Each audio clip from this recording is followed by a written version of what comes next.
Hello everyone. RRB ALP और technician के लिए आज का ये हमारा 49वां सेट है। इसके अलावा video RRB NTPC, group T और आरपीएफ अन्य रेलवे की सभी परीक्षाओं के लिए महत्वपूर्ण है। तो चलिए शुरू करते हैं आज के इस वीडियो को।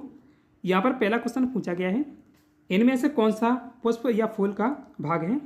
तो ये बाह्य दलपुंज और इंग्लिश में कहते हैं इसे कैलिक्स, और दलपुंज यानी कोरोला, इसे कहते हैं इंग्लिश में कोरोला, और पुमंग यानी एंड्रियोसियम और जयांग यानी ग्यानोसियम, ये सभी फूल या पुष्प के भाग हैं।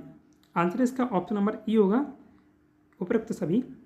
देखिए बाह्य दलपुंज ये वाला होता है, जैसे ये फूल है तो ये अभी बंद है। यहाँ देखिए कली है, इसकी छोटी छोटी कली होती हैं ये वाली, तो ये अभी बंद है। जब ये खुलेगा ऐसे ऐसे ये पत्ते नीचे आ जाएंगे, ये वाले पत्ते नीचे आ जाएंगे, तो ये होता है बाह्य दलपुंज। और ये होता है दलपुंज, जो इसमें पीला कलर आपको दिख रहा है, ये होता है दलपुंज। दलपुंज यानी जो फूल होता है, फूल का कलर होता है, उसे दलपुंज बोलते हैं।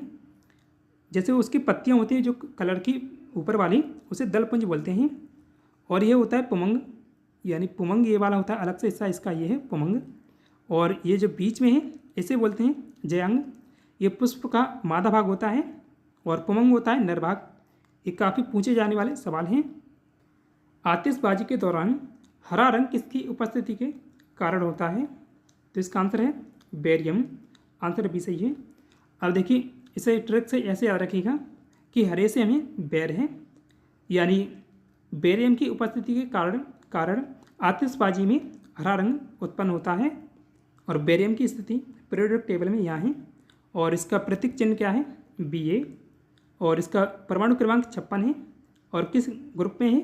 ग्रुप है दूसरा, और आवर्त है छठे आवर्त और दूसरे ग्रुप में है बेरियम। आतिशबाजी के दौरान लाल चटक रंग किसकी उपस्थिति से उत्पन्न होता है? तो इसका आंसर है स्ट्रोंशियम।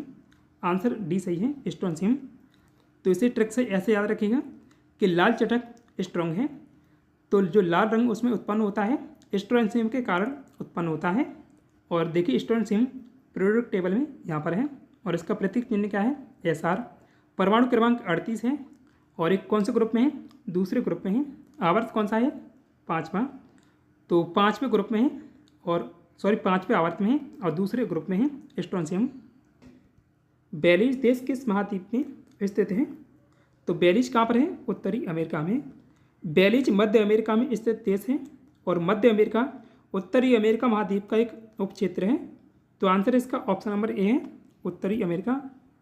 अब देखिए बेलीज यहाँ पर है, जो मैक्सिको ये है, और मैक्सिको के बगल में ये पीला वाला जो भाग दिख रहा है छोटा सा, ये है बेलीज देश, और इसके बगल में ग्वाटेमाला है।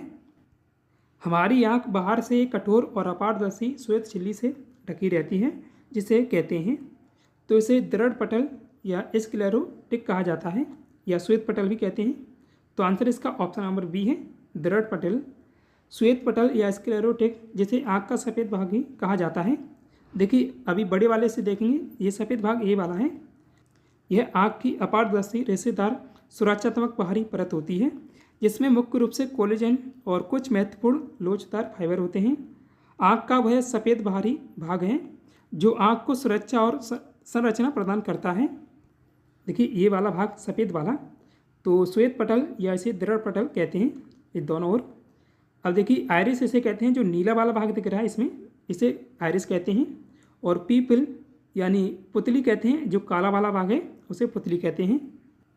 वर्तमान में उड़ीसा राज्य में कितने ज़िले हैं? तो उड़ीसा में अभी 30 ज़िले हैं।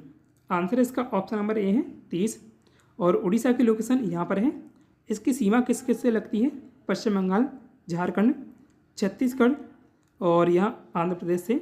तेलंगाना इसके पास है, लेकिन तेलंगाना से इसकी सीमा नहीं लगती है। बेलीज देश की मुद्रा कौन सी है? ये डॉलर इसकी मुद्रा है। आंसर ए है इसका। भारतीय राज्य उड़ीसा की राजकीय मछली निम्न में से कौन सी है? तो ये महानदी महासीर है। आंसर इसका ऑप्शन नंबर सी है, Mahanadi mahseer. Google search engine के संस्थापक कौन है? तो लैरी पेज और सर्गी ब्रिन, इन दोनों के द्वारा इसकी स्थापना की गई थी। आंसर इसका ऑप्शन नंबर सी होगा, ये और भी दोनों। गूगल का आरंभ हुआ था 1998 में। मोबाइल फ़ोन का आविष्कार किसने किया था?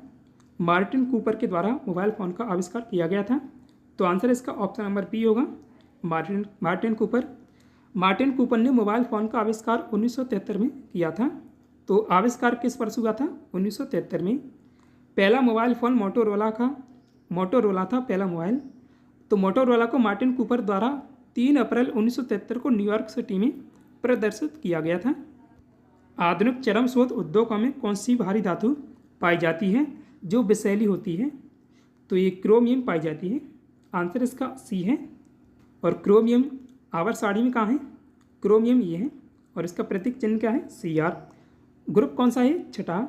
और आवर्त कौन सा है? चौथा। तो ऐसे कई बार पूछा जाता है, मनुष्य में गुणसूत्रों की संख्या कितनी होती है? तो आंसर होगा 46। 46 होती है मनुष्य में गुणसूत्रों की संख्या। मनुष्य में गुणसूत्र के कितने युग्म या जोड़े मौजूद होते हैं? जब 46 गुणसूत्र होते हैं तो जोड़े कितने होंगे? जोड़े 23 होते हैं। तो आंसर इसका ऑप्शन नंबर बी होगा, 23। गुणसूत्र कोशिकाओं के केंद्र के अंदर रहते हैं। ये प्रोटीन और डीएनए के एकल अणु से बने धागे जैसी संरचनाएं होती हैं। उड़ीसा राज्य का राजकीय पक्षी निम्न में से कौन सा है? तो भारतीय रोलर उड़ीसा का राजकीय पक्षी है। आंसर इसका ऑप्शन नंबर ए है, भारतीय रोलर। रघुवर दास निम्न में से किस भारतीय राज्य के राज्यपाल हैं? रघुवर दास उड़ीसा के राज्यपाल हैं। आंसर इसका ये होगा। पुष्प या फूल के कितने मुख्य अंग होते हैं? तो इसके 4 प्रमुख अंग हैं। आंसर इसका सी है। देखिए, बाय दलपुंज ये वाला होता है और फिर दलपुंज ये वाला, जो वहाँ बताया था पहले क्वेश्चन में कि ये जो कलर होता है वो दलपुंज कहलाता है। फूल का जो कलर होता है उसमें जो पत्तियाँ होती हैं ना वो कलर होता है, तो उसे कहते हैं दलपुंज। और पुमंग ये फूल का नर भाग है, पुमंग ये वाला दोनों साइड से ही, तो ये पुमंग होता है। और ये मादा भाग को कहते हैं जयांग। जयांग का प्रतिनिधित्व करता है। तो जयांग अंडे के चक्कर का प्रतिनिधित्व करता है। आंसर इसका डी है, जयांग ये है। और ये नीचे होता है अंडकोश। तो ये मादा भाग है जयांग पुष्प का निम्नलिखित में से कौन सा भाग पुंकेसर का भाग बनता है? तो जो पुष्प का पुमंग भाग होता है वो पुमंग होता है, वो नर प्रजनन भाग होता है। तो ये देखिए, ये पुमंग है ये वाला, ये दोनों ओर ये पुमंग है। तो ये अलग से ये वाला पुमंग है, ये इसी का भाग है, इसी वाला का ये भाग है, ये वाला पूरा। तो ये पुमंग है। और जो डंठल सा है ये पुंकेसर होगा। और उसके बाद ये पराकोष है। और पराकोष में छोटे छोटे कण होते हैं, उन्हें बोलते हैं पराकड़। तो यहाँ पूछा गया कि पुंकेसर का भाग बनता है, तो पुंकेसर का भाग ये पराकोष बनता है। आंसर इसका ऑप्शन नंबर बी है, पराकोष। और जो पुष्प का नर प्रजनन भाग है पुंकेसर। मैक्सिको की मुद्रा इनमें से कौन सी है? तो मैक्सिको की मुद्रा पेसो है। आंसर इसका डी है। और मैक्सिको की लोकेशन ये है मैप में। निम्नलिखित में से कौन सा पुष्प के नर प्रजनन भाग का घटक नहीं है? तो देखिए, नर प्रजनन भाग कौन सा होता है पुष्प का? पुमंग होता है। तो पुंकेसर का भाग है ये पुमंग का भाग है पराग। और परागकोश भी पुमंग का भाग है। और ये तंतु, यानी तंतु को पुंकेसर भी बोलते हैं, पुंकेसर या फिलामेंट। तो ये सभी पुमंग के भाग हैं। और पुमंग पुष्प का नर प्रजनन भाग है। जो वर्त का है ये जयांग का भाग है, ये जयांग है, जयांग ये वाला। देखिए, कलर दूसरा ले रहे हैं। तो ये वाला जो जयांग है ये वाला, ये जयांग है ये वाला। तो ये वर्तिका का भाग, जयांग का भाग है वर्तिका। तो आंसर इसका ऑप्शन नंबर डी सही होगा, वर्तिका। अब बात करें पुष्प में पराग क्या है? तो पुष्प में पराग या पोलन एक महीन पाउडर जैसा पदार्थ होता है जो फूलों के नर जनन अंग यानी पुंकेसर में पाया जाता है। यह पौधों के प्रजनन के लिए अत्यंत महत्वपूर्ण है। परागकण पुष्प के एंथर यानी परागकोश में उत्पन्न होता है, जो पुंकेसर का एक हिस्सा है।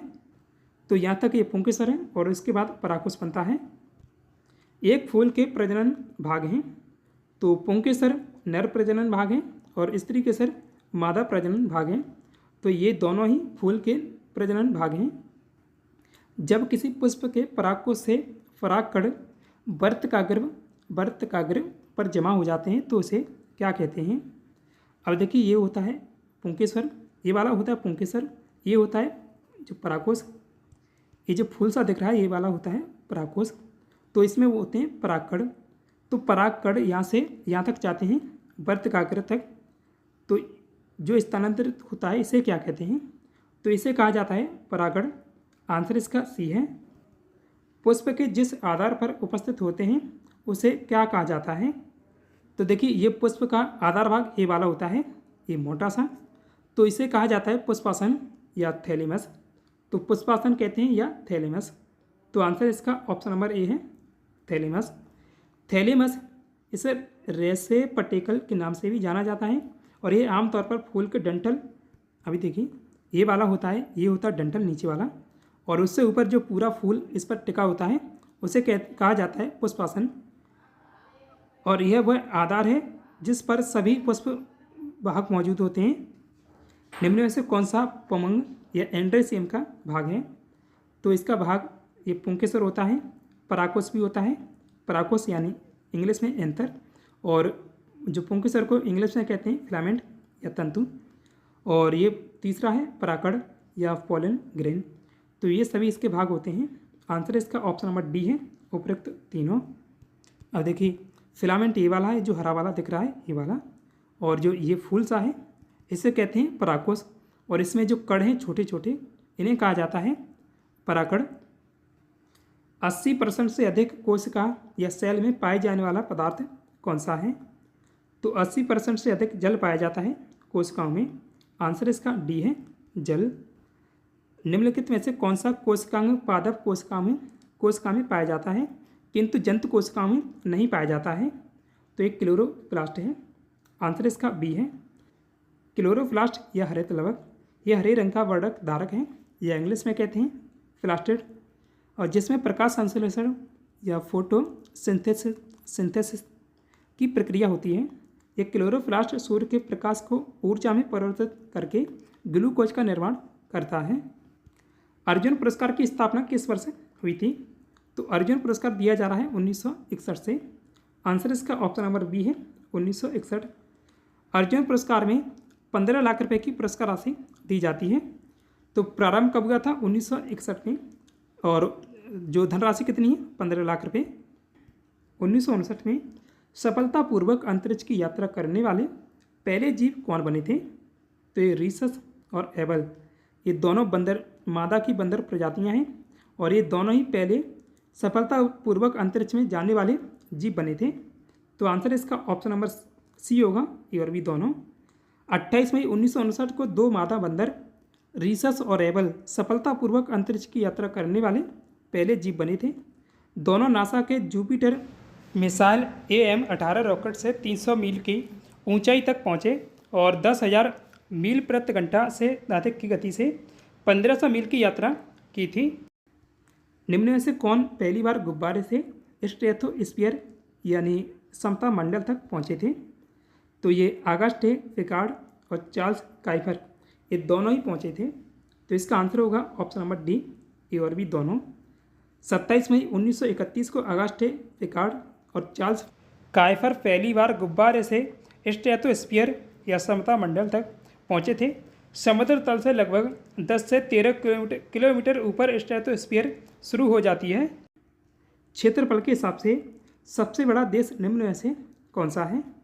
तो रूस है सबसे बड़ा क्षेत्रफल में सबसे बड़ा देश। तो आंसर इसका ऑप्शन नंबर ए है, रूस। और रूस की लोकेशन ये वाली है। देखिए रूस का जो क्षेत्रफल है वो है 1,70,98,242 वर्ग किलोमीटर। तो ये सबसे बड़ा है, तो इसका क्षेत्रफल भी आप याद रखिएगा।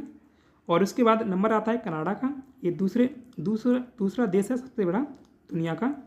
तीसरे नंबर पर है चीन और चौथे पर है संयुक्त राज्य अमेरिका। तो पहली वाले का क्षेत्रफल याद रखिएगा। मानव शरीर की सबसे बड़ी धमनी निम्न में से कौन सी है? तो ये महाधमनी है, शरीर की सबसे बड़ी महाधमनी। आंसर इसका ऑप्शन नंबर सी है, महाधमनी। अब देखिए महाधमनी पाई कहाँ जाती है? ये मानव हृदय में पाई जाती है। देखिए ये इसे बोलते हैं ओटा या महाधमनी। तो ये यहाँ से निकलती है, ऐसे समझिए ये हृदय है, इसके 4 कोष्ठक हैं, यानी जो हमारा हृदय 4 चैम्बर में बटा होता है। तो ये बाएं नल है और ऊपर होता है बाएं अलिंद, और ये दाएं नल है, दायां नीला ये होगा नीचे और बायां अलिंद होगा ऊपर, क्योंकि अलिंद ऊपर होते हैं दोनों और नीला होते हैं नीचे। तो ये यहाँ से निकलती है महाधवनी, बाएं नीले से निकलती है यहाँ से। ये देखिए ये बाएं नीला है और यहाँ से कलर देखिए दूसरा है, देखिए ये ओटा या महाधवनी ये वाली है। तो ये ऊपर जाती है बाएं नीले से निकलकर, फिर सीधे पेट तक जाती है, पहले ऊपर जाती है फिर नीचे आती है पेट तक जाती है। तो पाई कहाँ जाती है? हृदय में। 1910 में स्वतंत्रता सेनानी विनायक दामोदर सावरकर को गिरफ्तार करके आजीवन कारावास के लिए कहाँ भेजा गया था, या बीडी सावरकर भी बोलते हैं इन्हें शॉर्ट में, तो अंडमान द्वीप पर भेजा गया था। आंसर इसका ऑप्शन नंबर सी है, अंडमान द्वीप। स्वतंत्रता सेनानी विनायक दामोदर सावरकर का जन्म 28 मई 1883 को नासिक महाराष्ट्र में हुआ था। तो जन्म कब हुआ था? 1883 में, ये आपको याद रखना है। 1910 में उन्हें गिरफ्तार कर आजीवन कारावास के लिए अंडमान द्वीप पर भेज दिया गया था। उन्होंने जेल में रहते हुए इन सेल्सियस ऑफ हिंदुत्व किताब लिखकर पहली बार हिंदुत्व की अवधारणा को स्पष्ट किया था। भारतीय स्टेट बैंक यानी SBI का मुख्यालय कहाँ स्थित है? तो SBI का मुख्यालय मुंबई में है। आंसर इसका सी है, मुंबई। भारतीय स्टेट बैंक यानी SBI की स्थापना कब हुई थी? तो इसकी स्थापना 1 जुलाई 1955 को हुई थी। आंसर इसका ऑप्शन नंबर ए है, 1 जुलाई 1955।